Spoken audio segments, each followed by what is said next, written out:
Hey there, and welcome back to another strange stroll through the cluttered attic of history. Tonight, we're flipping open the dusty folio marked, "Surely that's not real?" and discovering that yes, it kinda was. Because while the Middle Ages often get dismissed as all gloom, mud, and plagues, they were also a time of unbelievable weirdness, some of which has been quietly confirmed by modern historians, with increasingly confused expressions. So before you settle in, hit that like button and subscribe. But only if you actually enjoy this brand of historical bedtime chaos. And let me know in the comments where you're tuning in from and what century you'd least like to time travel to.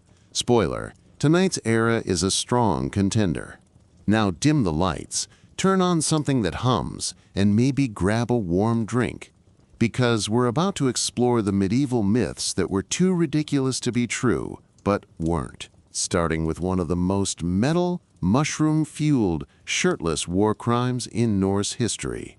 If your idea of a Viking is a howling, wild-eyed warrior charging into battle, wearing animal skins and poor life choices, congratulations, you've met the Berserker. These guys weren't just warriors. They were a full-on medieval panic button. For centuries, people thought berserkers were just saga fiction. You know, poetic license, right next to dragons and talking swords. Surely nobody actually turned into a foaming man-bear mid-battle, right? Well, about that. Recent research suggests berserkers may have been the real deal. And they weren't just angry, they were chemically enhanced. The secret ingredient? Amanita muscaria. The red and white mushroom you've seen in fairy tales, Mario Kart, and that one guy's questionable tattoo sleeve. Turns out this mushroom is a mild hallucinogen. Mix it with fasting, rhythmic chanting, intense psychological suggestion, and possibly some yelling about Odin, and boom, you've got a Viking who's halfway to a fantasy novel and all the way out of his mind. Archaeologists have found graves with bear and wolf pelts buried alongside warriors. Early cosplay, perhaps? And written accounts from terrified enemies describe berserkers as men who couldn't feel pain, bit into their shields, and fought like they were allergic to staying alive. It wasn't just showmanship. It was tactical chaos. Imagine trying to hold a shield wall while some roaring, mushroom-fueled Norseman in a wolfskin is sprinting at you with an axe and no sense of consequences. Today, the word berserk just means flipping out at bad Wi-Fi. Back then, it meant the last thing you saw before Valhalla. And if you're wondering whether it worked, yes. It worked so well that enemies would sometimes break ranks just from the sheer spectacle of it. So no, berserkers didn't shapeshift into actual bears. But in the right lighting, with the right mushroom and the wrong kind of courage, it probably felt close enough. 1518. A beautiful summer in Strasbourg, France. The air was heavy with famine, disease, and rhythm? Because that was the year an entire town spontaneously decided to dance itself into a medical mystery. It began innocently enough. One woman, Frau Trofea, stepped into the street and began dancing. No music, no shoes, no clear reason, just her and the ancient call of whatever groove was haunting her soul. You'd think someone would intervene, offer water, suggest a lie down. Instead, people watched. Then they joined. Within days, dozens were dancing. Then, hundreds. And they didn't stop. They danced through the heat, through pain, through exhaustion, until their feet bled, until some of them collapsed, until a few actually died. Modern minds may assume TikTok challenge. Medieval minds assumed witches. City officials, trying their best to be supportive and also confused, decided the best cure was more music.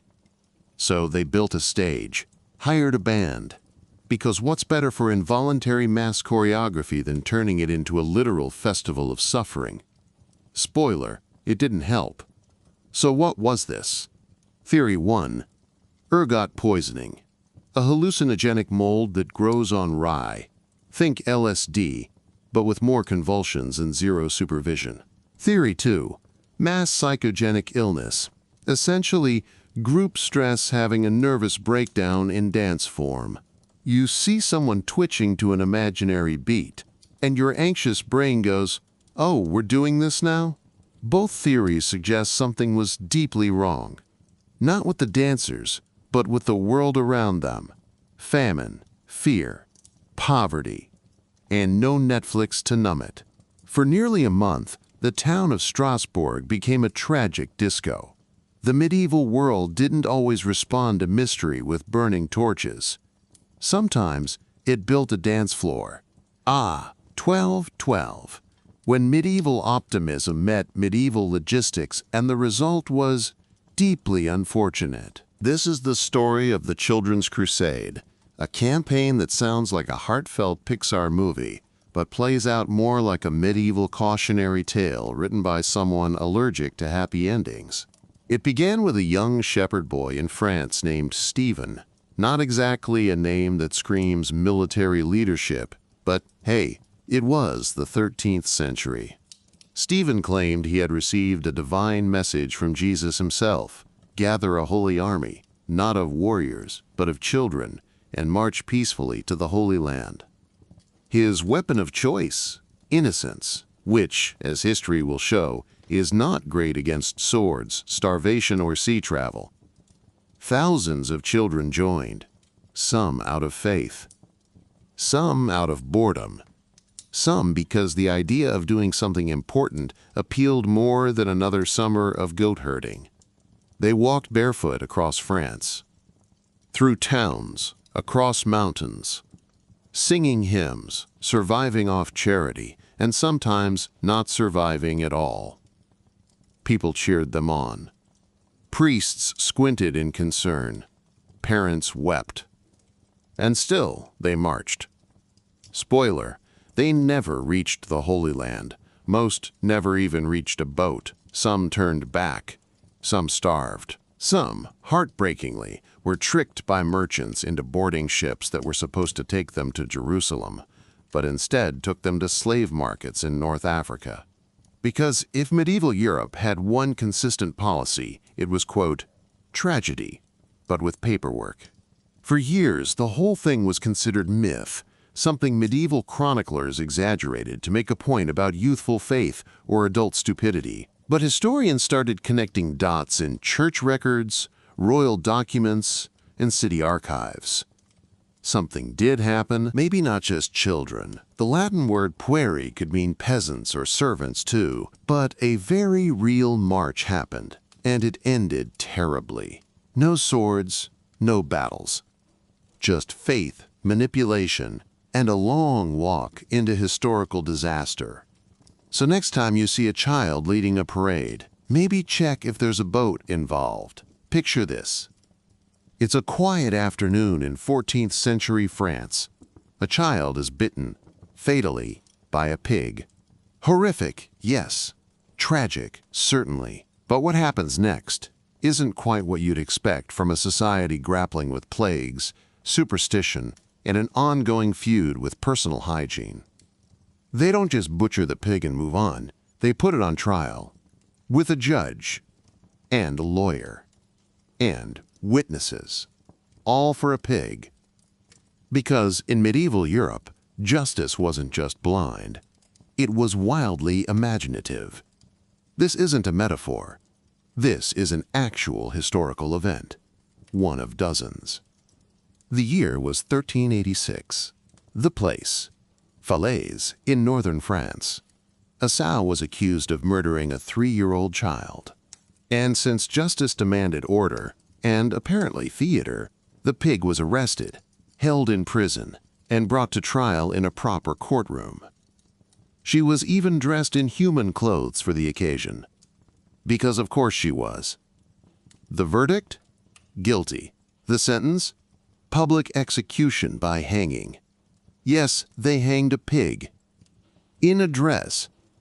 Because symbolism, deterrence, and maybe a little showmanship.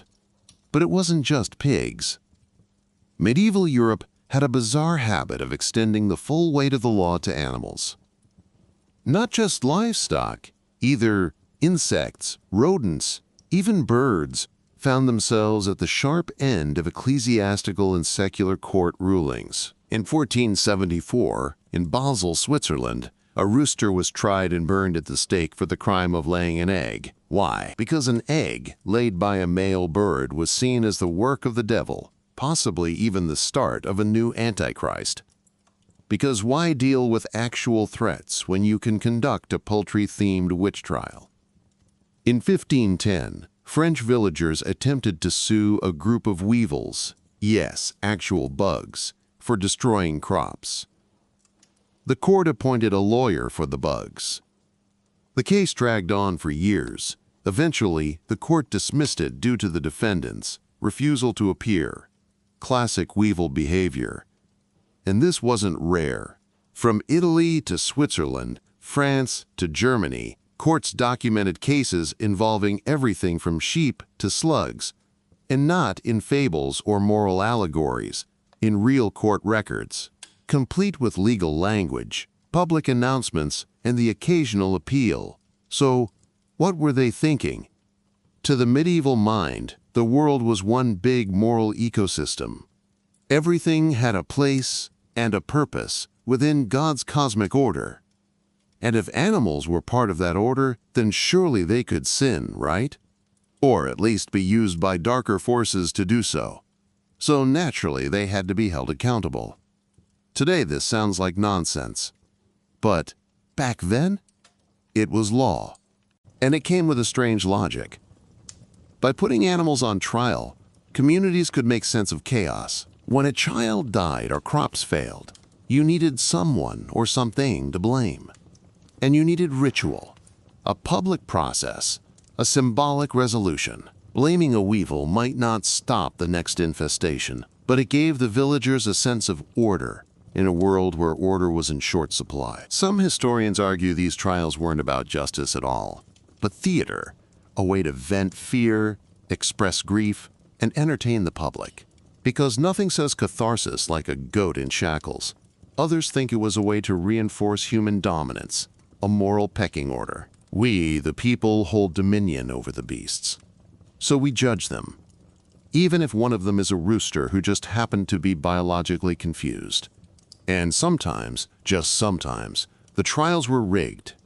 Priests might exorcise pests instead of punishing them. In one bizarre twist, a French court once offered beetles alternative land if they agreed to leave a vineyard alone. Beetles were offered land. Let that sink in. So next time you read about the rule of law, remember, in the Middle Ages, it applied to everyone, even the four-legged, even the feathered, even the ones that laid suspicious eggs. Justice was blind and apparently deeply symbolic. Let's talk about one of the most enduring images of medieval cruelty, the Iron Maiden. You know the one. A human-shaped metal sarcophagus lined with spikes on the inside, designed to pierce the body just enough to cause extreme pain, but not quite enough to kill. Slowly. Dramatically. Spikily. You've seen it in horror movies, museums, and probably your cousin's regrettable tattoo. It's become the go-to symbol of medieval sadism, a terrifying device from a time when creative violence was practically a leisure activity. There's just one small problem. It never existed. That's right. The Iron Maiden, iconic, gruesome, and gleefully cited in every top 10 torture devices list, is a complete historical hoax. Not used in the Middle Ages. Not even invented during them. The first known Iron Maiden wasn't medieval at all. It was a 19th century museum exhibit. So how did a fake torture box become a real part of our collective medieval nightmare? Let's rewind. The first known mention of an Iron Maiden-like device comes from the late 1700s. A German philosopher named Johann Philipp Siebenkees described a medieval execution in Nuremberg involving a spiked cabinet. But there's no evidence it ever happened.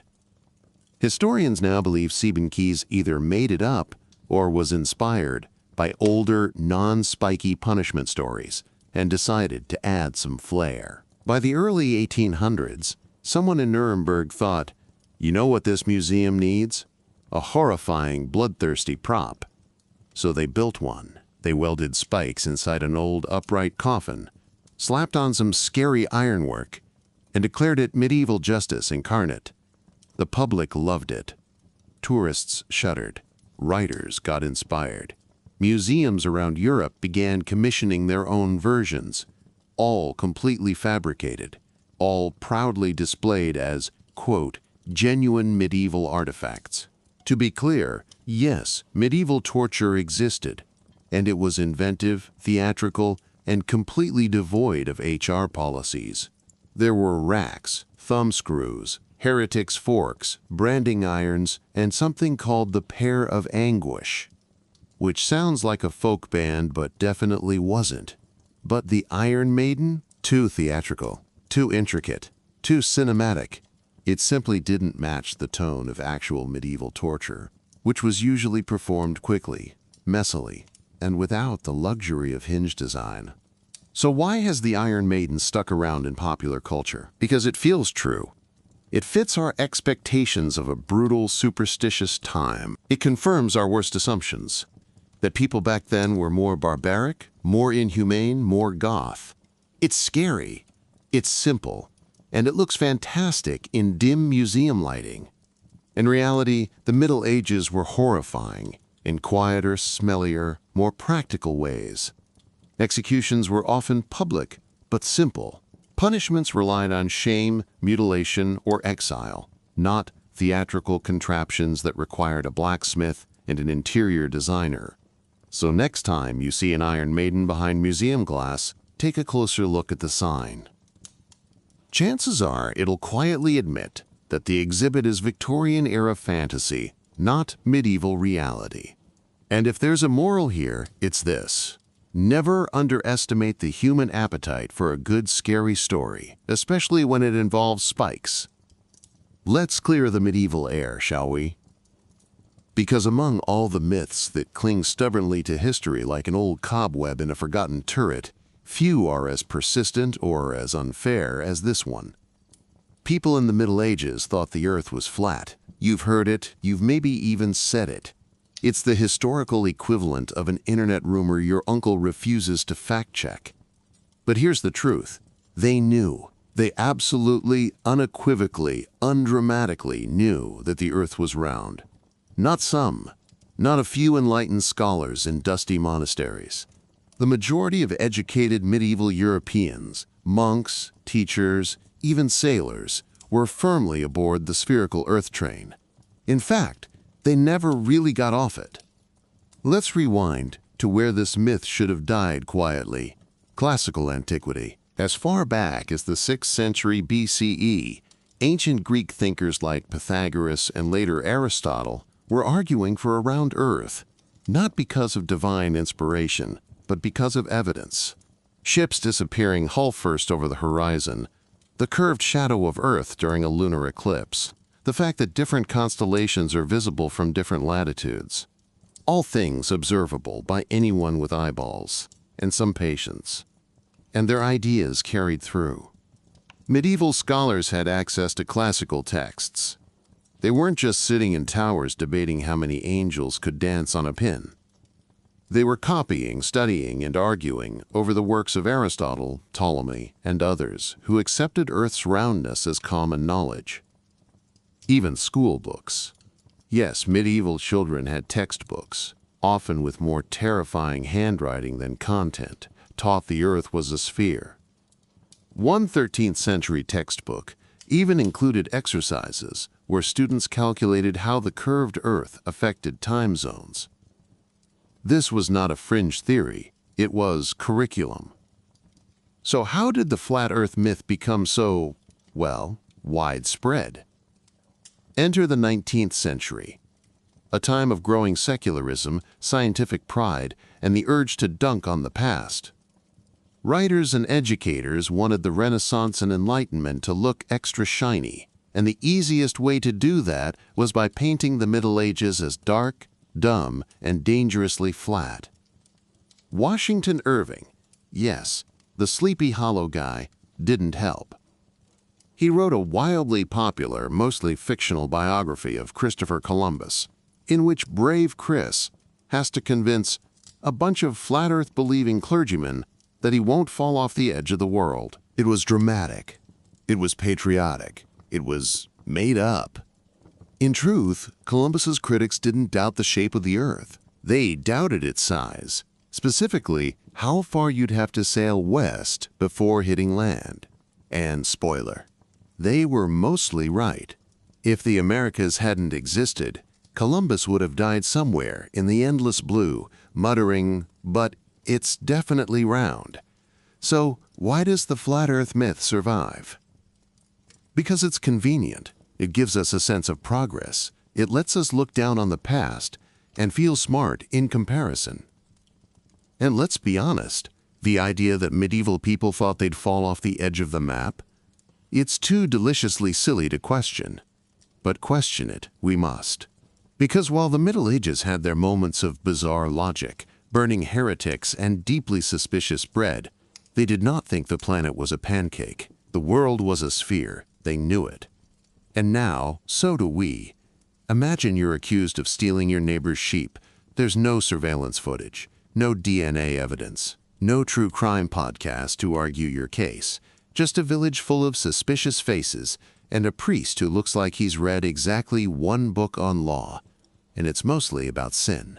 Welcome to Trial by Ordeal, where justice wasn't determined by evidence, but by pain, prayer, and a mildly terrifying belief that God would personally intervene if you were innocent.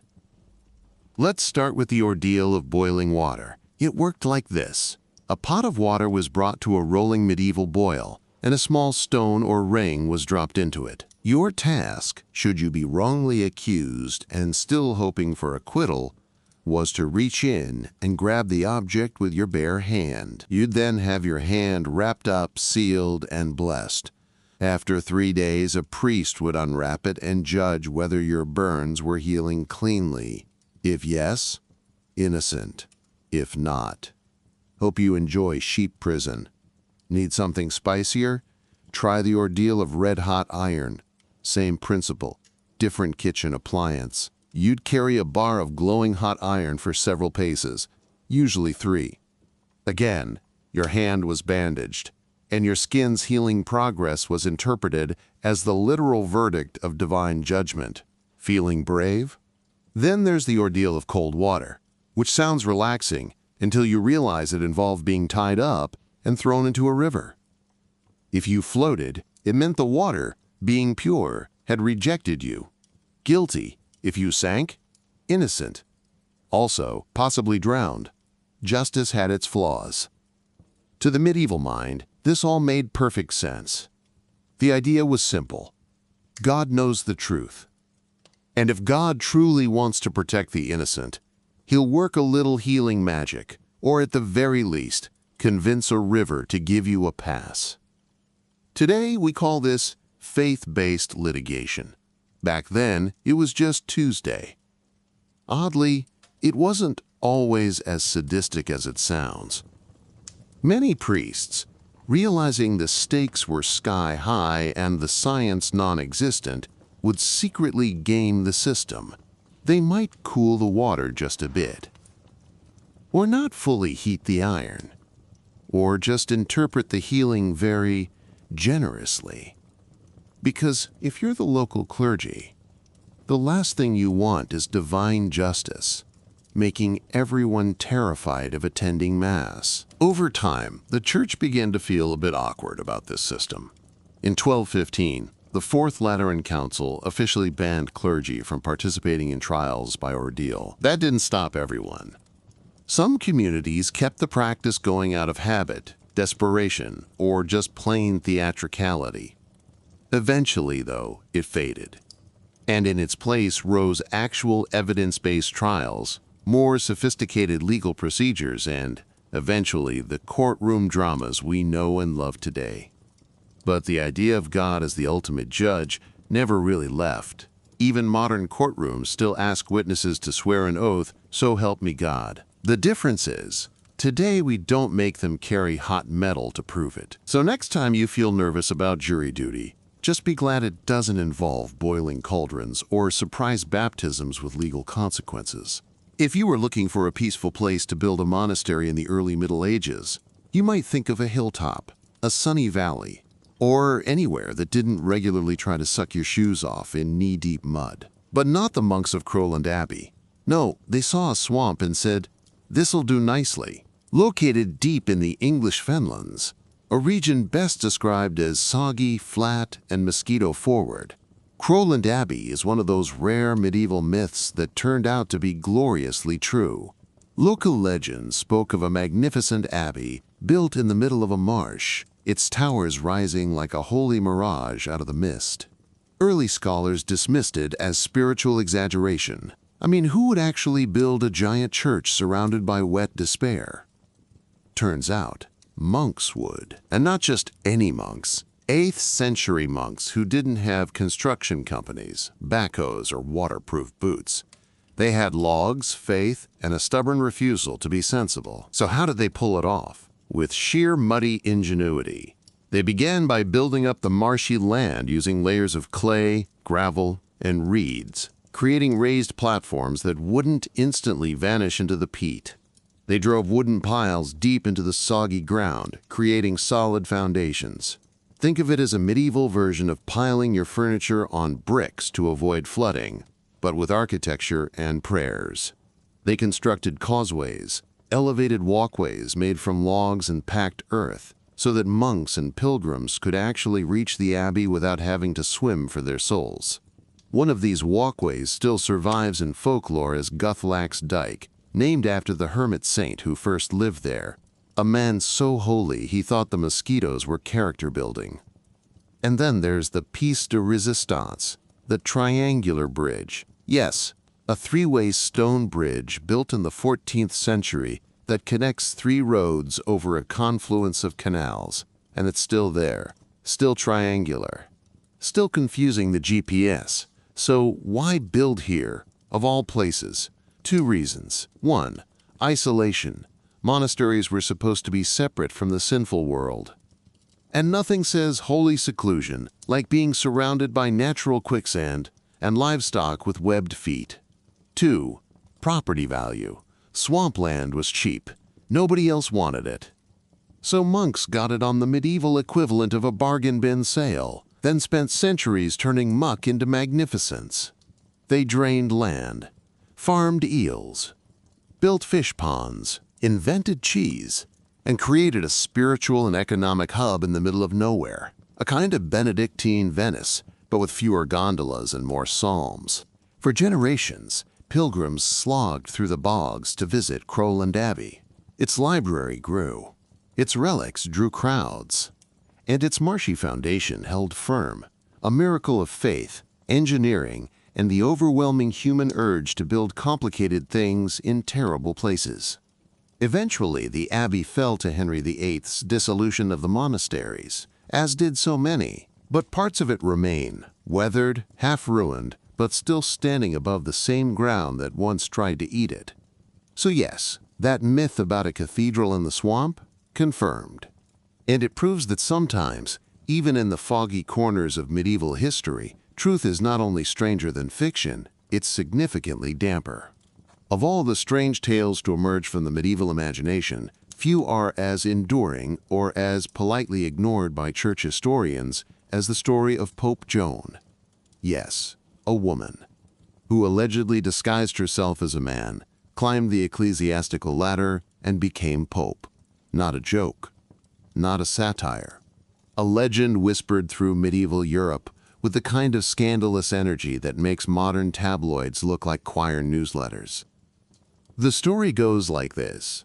Sometime in the 9th century, a highly educated woman, usually said to be of English or German origin, donned male robes and took on a scholarly identity, often John of Mainz, or something equally papal-sounding. She became a cleric, then a priest, then, through sheer intellect and charisma, she rose through the ranks of the church, eventually being elected pope. Everything went surprisingly smoothly until one extremely inconvenient moment. During a public procession through Rome, she went into labor, mid-parade, in full view of the crowds. Needless to say, this somewhat disrupted the vibe. Accounts differ on what happened next. Some say she died on the spot. Others claim the mob executed her. Still others, the most optimistic versions, suggest she quietly disappeared and entered a convent. But no matter the ending, the story remained. In fact, for centuries, it was taken seriously by plenty of chroniclers and common folk alike. So did it actually happen? Officially, absolutely not. The Vatican insists there was never a Pope Joan, no secret female pontiff, and certainly no childbirth-related traffic delays in 9th century Rome. And to be fair, the Church has some receipts. Papal records, though not flawless, show a pretty uninterrupted list of male popes during the alleged time of Joan's reign. No mysterious gaps. No suspicious John II 1/2 wedged between the official Johns. But here's the twist. There are oddities. Some 11th century chronicles list an unnamed pope squeezed between Leo IV and Benedict III, right where Pope Joan supposedly reigned. Coincidence? Clerical error? Or something more? And then there's the famous sedia stercoraria, a throne with a suspiciously hollowed-out seat, allegedly used to verify a pope's equipment before coronation. The official explanation? It's just symbolic tradition. The unofficial theory? It was a medieval gender reveal chair. Art doesn't help either. Medieval playing cards and tarot decks include a female pope figure. Certain church murals show what could be interpreted as Joan-like imagery. Were these symbolic, satirical, or remnants of a buried truth?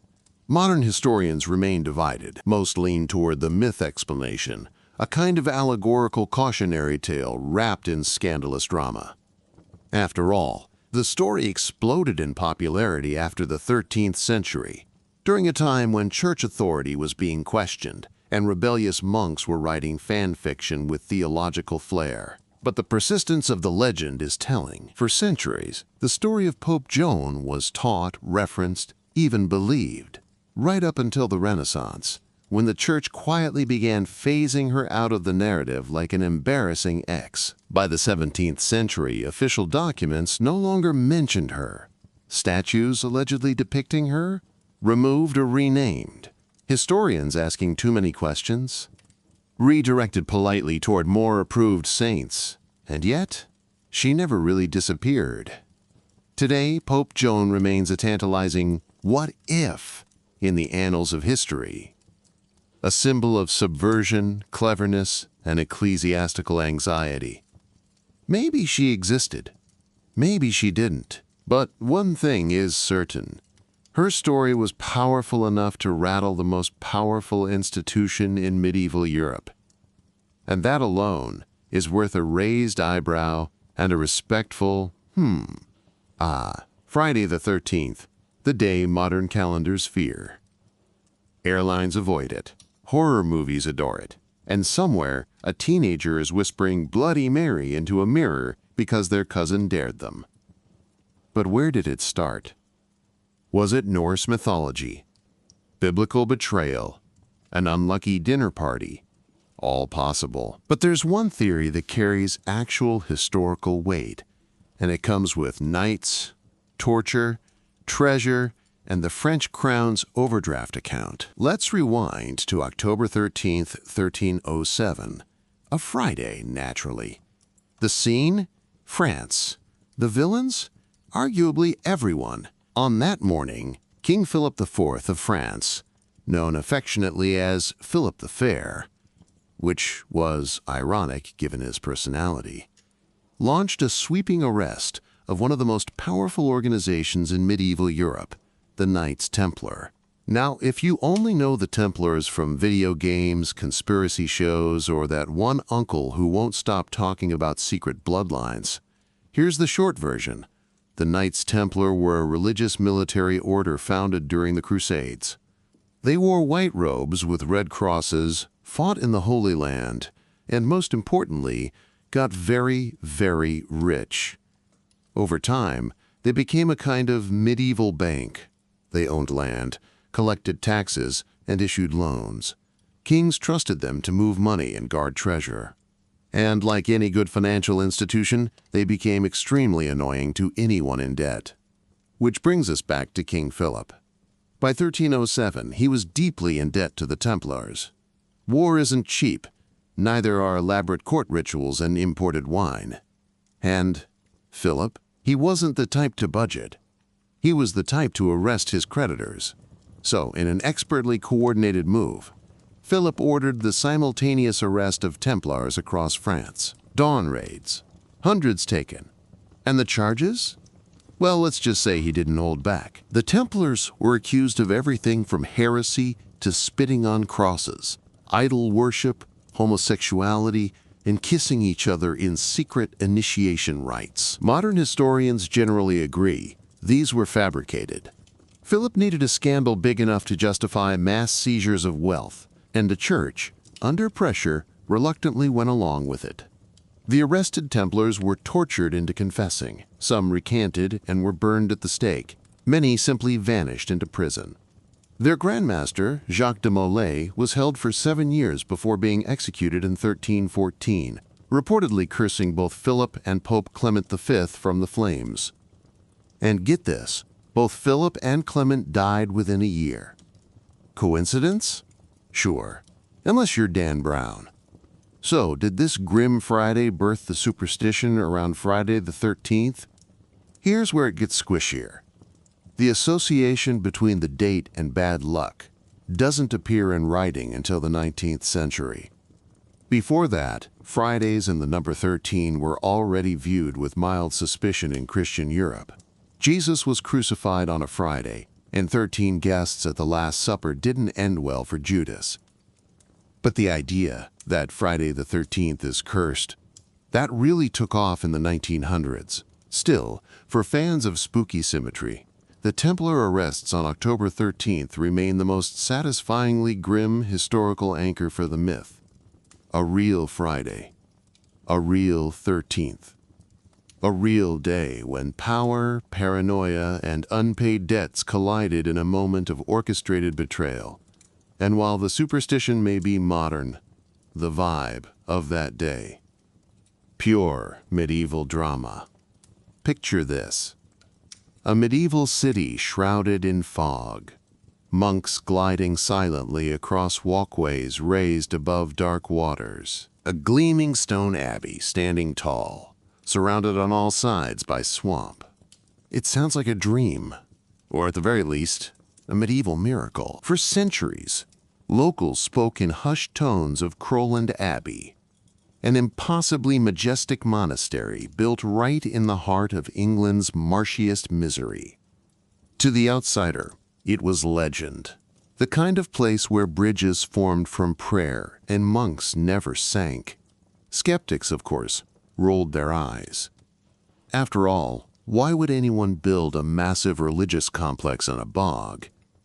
Swamps were feared places, full of ghosts, willow, the wisps, fevers, and the occasional half-submerged cow. And yet, the records insisted, monks did build there. And not just huts or shrines. A full-scale Benedictine monastery, with bridges, stone ones, including one shaped like a triangle. Yes, a real, three-way bridge, serving multiple paths over watery chaos.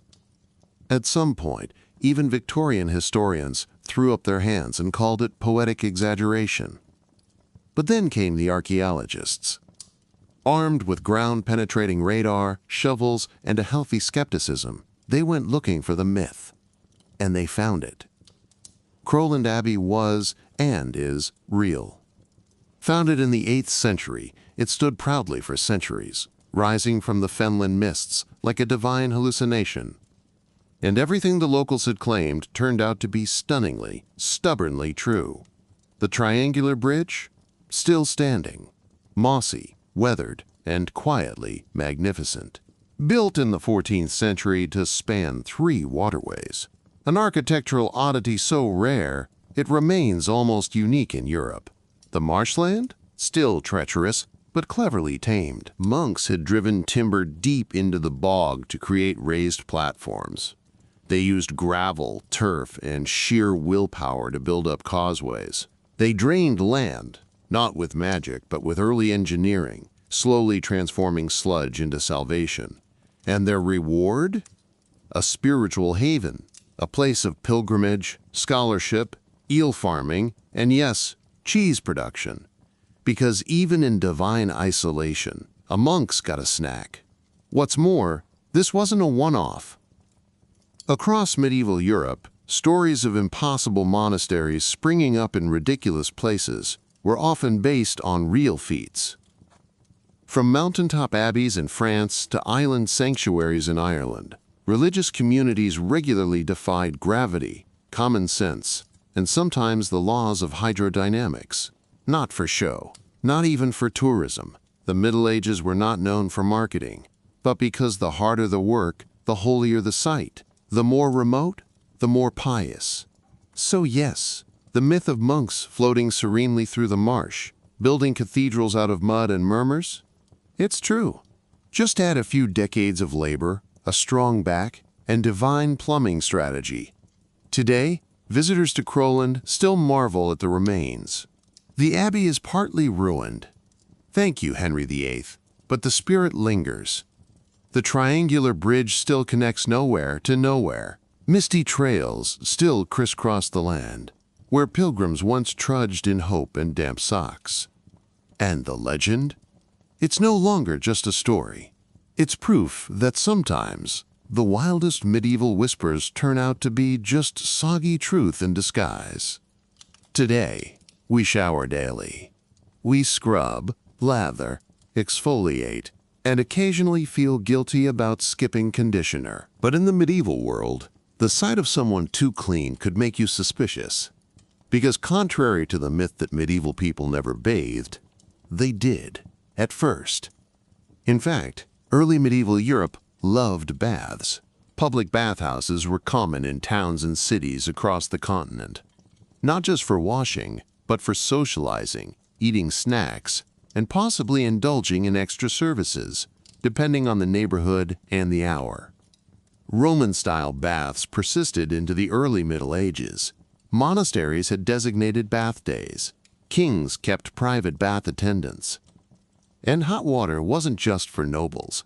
Even peasants found ways to warm tubs with fire-heated stones or soak communally in rivers and springs. So where did the filthy medieval peasant stereotype come from? Blame a slow, soapy unraveling. Starting in the 14th century, things got complicated. First came the Black Death, which, despite being caused by fleas and bacteria, led to a widespread fear that bathing opened your pores to disease. Doctors, and we use that word loosely here, warned that hot baths made the body vulnerable. Don't wash, you'll catch death, became the unfortunate motto of the era. Then came moral panic. As bathhouses became increasingly associated with vice, especially prostitution, religious reformers began preaching against them. Too many naked bodies, too much temptation, too much fun. By the Reformation, many public bathhouses had either shut down or been turned into something a bit less steamy. In Protestant regions, cleanliness was rebranded as vanity, while suffering and stink were praised as signs of humility. The logic was baffling, but deeply medieval. Add to this the growing fashion of layering perfumes and fabrics instead of washing, and suddenly you had royals who smelled like lavender over musk, sweat, and despair. Famously, Louis XIV of France was said to bathe only a few times in his life, and instead doused himself in cologne so aggressively that he could have single-handedly masked a cheese market.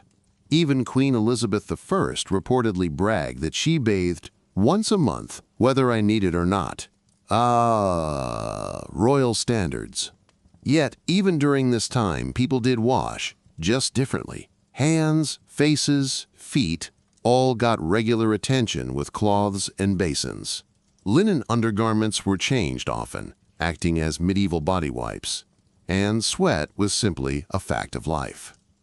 By the late Middle Ages, bathhouses were rare.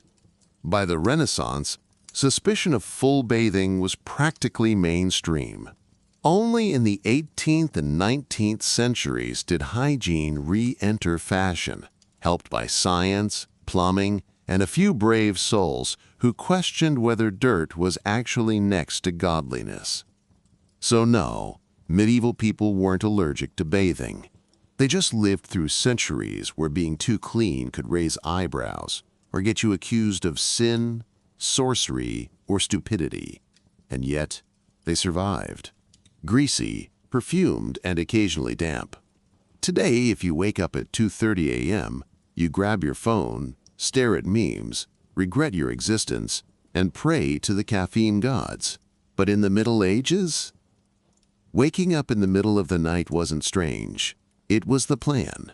Welcome to the world of segmented sleep, the surprisingly normal medieval practice of sleeping in two distinct chunks. Here's how it worked. After sundown, people would head to bed, often around 8 or 9 p.m. Then they'd sleep for a few hours. This was called first sleep. Around midnight or shortly after, people would wake up, not just roll over, not just grumble for water. They'd get up, they might light a candle, say some prayers, stoke the fire, check on animals, have a snack, even a hem, engage in marital activities. The church at the time even recommended this midnight interval as the best time for, well, trying for kids. And after an hour or two of gentle wakefulness, they'd return to bed for their second sleep, rising again with the dawn. This wasn't a sleep disorder. This was normal. Monks did it. Peasants did it. Nobles did it. And we know all this because they wrote about it constantly. References to first sleep and second sleep appear in everything from letters and diaries to sermons and medical texts. Even Chaucer sneaks it in. So why did this curious habit vanish? You can blame the usual suspects: urbanization, artificial lighting, and capitalism. As cities grew and candlelight gave way to gaslight and, later, electricity, people began staying up later. Instead of 2 sleeps, with a peaceful midnight window in between, people compressed their schedule into one long haul. Then came the Industrial Revolution, factory shifts, school bells, office hours. Suddenly, you were expected to fall asleep at 11, wake at 7, and function like a cog in the glorious machine of progress. Today, we call it a normal sleep schedule. But to a medieval mind, it would look weird, rushed, unnatural, lacking that gentle, sacred pause in the middle of the night. Some sleep scientists now suggest that insomnia around 2 to 4 a.m., that anxious wakefulness so many people experience, could be a remnant of this old rhythm, a kind of biological ghost from a time when midnight wasn't for panic, it was for peace. So if you find yourself staring at the ceiling in the early hours, maybe don't panic. You're not broken, you're just medieval. Before sparkly vampires, capes, or Eastern European accents, there was pure panic. Not about bloodsuckers lurking in castles, but about neighbors who wouldn't stay properly dead. Welcome to the medieval vampire, a creature not of seduction, but of community disputes, cemetery anxiety, and the terrifying suspicion that Uncle Gregor's corpse was causing trouble again.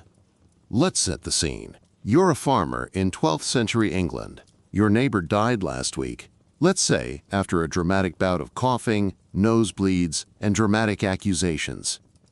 But now, your cows are acting strange. Your child has a fever. You hear scratching near the graveyard at night. Clearly, the only explanation is that the corpse is misbehaving. You and your village form a committee. You dig up the body, and if it looks too fresh, too red, or not sufficiently decomposed, You do what any sensible person would do. You stab it, you decapitate it, you burn it, and you sue someone. Because, as it turns out, vampire panic wasn't just a superstition, it was an administrative nightmare. This wasn't about drinking blood. That version came later. In 18th century Eastern Europe, the medieval vampire was more of a revenant, a corpse that returned from the grave to haunt, plague, or emotionally destabilize a village. In England, they were called revenants or walkers. In Slavic regions, Noxera, literally after devourers, were said to chew their burial shrouds until blood flowed from their mouths. Germany had tales of dead villagers that made noises in their tombs. Poland reported corpses found turned face down, believed to have been wandering before returning to rest. And in parts of the Balkans, there were protocols for dismembering the dead just in case. One of the most famous English accounts comes from William of Newburgh, a 12th century chronicler who tells several tales of the dead rising. In one, a man returns nightly to visit and terrorize his widow. Not romantically, just unsettlingly. Eventually, the locals dig him up and burn the body. Problem solved. But there's more. In several cases, families sued local priests for failing to prevent vampiric outbreaks. Why? Because a priest's job included spiritual cleanliness.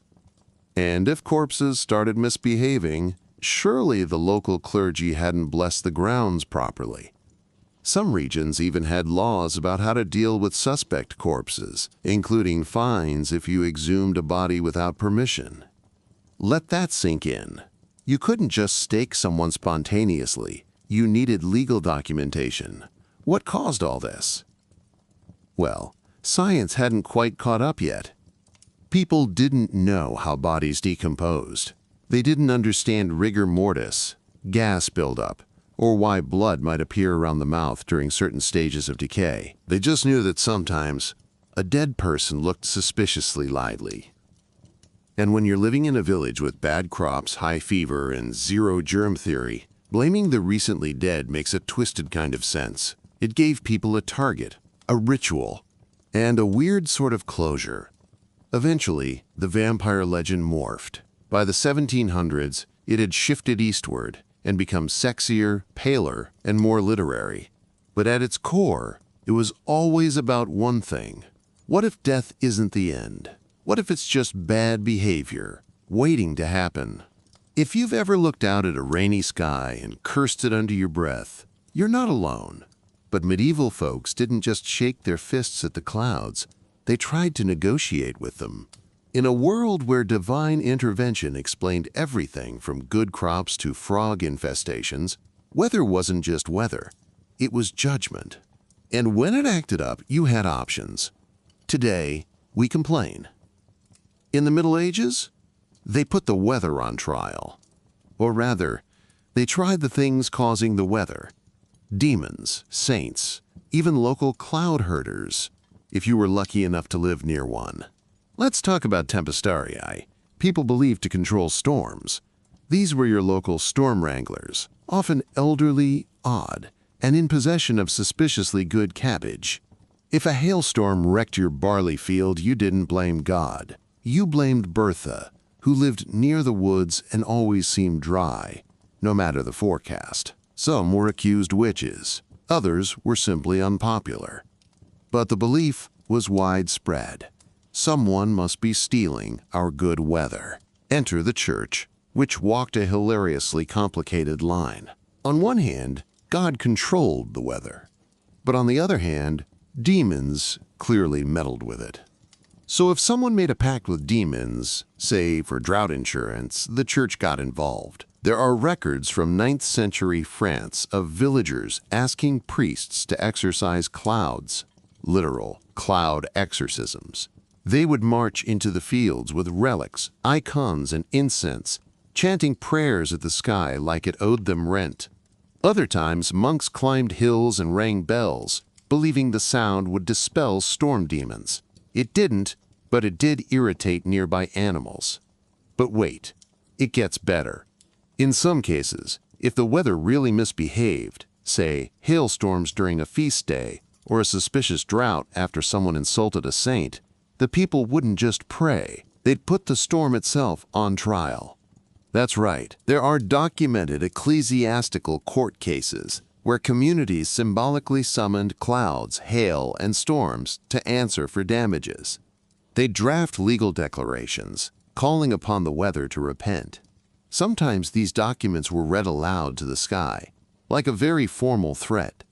Other times, they'd deliver the summons by placing it in a field, hoping the wind would carry the message to the appropriate department.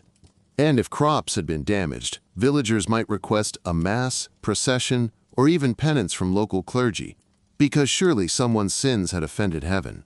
Some monks, like Agobard of Lyon, tried to fight back against these beliefs. He wrote angrily about villagers accusing cloud magicians of stealing rain. But even his logic was no match for a soggy barley harvest and collective suspicion. Stranger still, the church sometimes took sides.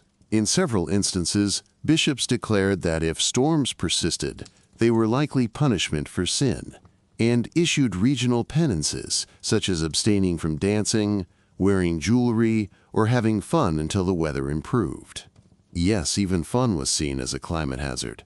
One of the most dramatic examples comes from St. Medard's Day, a feast in France traditionally associated with weather luck. If it rained on June 8th, it was believed to rain for 40 more days, unless the village properly appeased Medard through fasting and prayer. Spoiler, it often rained anyway. Eventually, science caught up with clouds. But the cultural impulse to blame someone never went away. Today, we grumble at weather apps, invent conspiracy theories about chemtrails, and argue over whether it's actually getting hotter. Newsflash, it is. But deep down, maybe we miss that strange comfort of thinking anyone, is in charge of the sky, even if it's just Bertha and her suspiciously good cabbage. Imagine you're the King of England. Your wife is in labor. Your generals are planning a campaign, and you've got a strange mole on your arm that looks like Italy. Who do you call? Your astrologer, of course. Because in the Middle Ages, astrology wasn't nonsense. It was science, it was medicine, it was political strategy.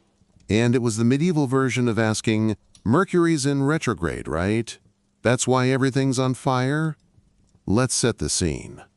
The medieval cosmos wasn't random. It was a perfectly ordered machine, designed by God, decorated by angels, and operated on the same principles as your granddad's pocket watch, if your granddad also believed Jupiter could ruin your harvest. The stars were thought to reflect the divine will, not override it, that would be heresy, but mirror it. So if Mars rose in the wrong house, or Saturn squared your sheep count, something was about to go very, very medieval. Kings and their cosmic calendars. Most monarchs had a royal astrologer, someone whose job was to chart the heavens and tell the king when to sign treaties, ride into battle, or have a child.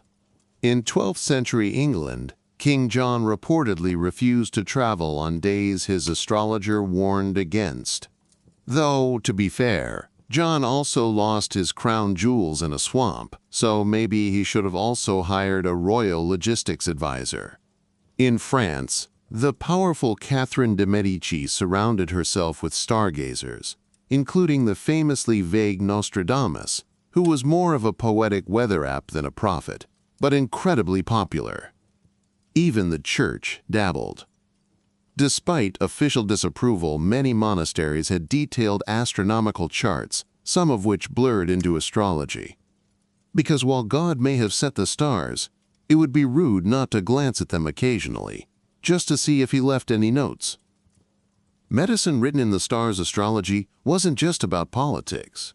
It was deeply embedded in medicine. Doctors used star charts to determine when to perform surgeries, hint, never during a full moon, when to bleed patients, which they did often and badly, when to administer herbs or treatments. Mercury helps digestion, apparently. One 14th century medical chart matched each zodiac sign to a body part. Aries ruled the head Taurus, the neck Gemini, the arm's cancer, the chest, and so on, all the way down to Pisces and your poor medieval feet. This meant if you had a toothache while the moon was in Aries, you were out of luck. Better to suffer than to defy the sky. Hospitals even timed operations to align with favorable constellations. And if you were feeling ill, the first thing the doctor asked might be, "When were you born?" Modern answer, "I don't know, March." Medieval answer, "At the third hour of Jupiter's rising under a cold Scorpio." Astrology in daily life. But it wasn't all kings and surgeons. Farmers consulted almanacs. Sailors read portents in the stars. Lovers looked for signs that Venus favored their awkward wooing efforts. Astrology books were bestsellers, long before horoscopes had magazine columns or smartphone apps. One wildly popular guide, the Picatrix, was essentially a magical cookbook. It included spells for things like making someone fall in love with you, winning legal battles, growing better onions, all tied to planetary positions, naturally. And while most of it sounds charmingly chaotic now, for medieval people, it was practical. In a world where plagues, famines, and sudden wars were part of Tuesday, having a sense of cosmic order, a roadmap in the stars, brought comfort. Sure, the universe might be terrifying, but at least it was scheduled. So, did they believe it worked? Not blindly. Even back then, people debated astrology. Theologians argued over whether it conflicted with free will. Skeptics rolled their eyes at stargazing frauds. But the idea that the heavens influenced the earth, that remained incredibly popular, all the way into the Enlightenment. Even Isaac Newton studied alchemy and astrology alongside gravity. And in a twist of irony, many modern star signs and horoscopes borrow from medieval sources, but without the boiled leeches and apocalyptic footnotes.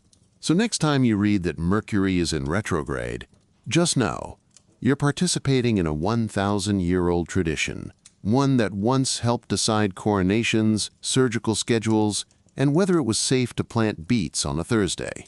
The stars may not govern us anymore, but they definitely used to do our taxes. And so, dear listener, we come to the end of our quietly odd journey through the less dramatic, more peculiar corners of the Middle Ages. We've danced through spontaneous street raves, watched pigs get sentenced in court, reconsidered the cleanliness of kings, and now, perhaps most importantly, reclaimed the ancient art of waking up at 3 a.m. without guilt. What we've learned? That medieval people weren't clueless. They weren't filthy, flat earth-believing caricatures. They were just people. People with strange habits and stranger fears. People who believed in saints and weevils. Who built cathedrals in swamps, accidentally invented urban legends, and occasionally put roosters on trial just to feel in control. And somehow, in all their odd rituals and muddy logic, we find something weirdly reassuring, because if they could get through life without antibiotics, plumbing, or Spotify, while still building libraries, debating theology, and figuring out time zones, then maybe we, with all our gadgets and notifications, can find peace in a little historical perspective. So whether you're dozing off now in a soft bed, curled under layers, or still listening in quiet fascination, take comfort in this. History is strange, but it's also tender, funny, and unapologetically human. We are not so different from those who came before, just a little cleaner, slightly less flammable, and maybe, just maybe, still haunted by the occasional medieval midnight snack.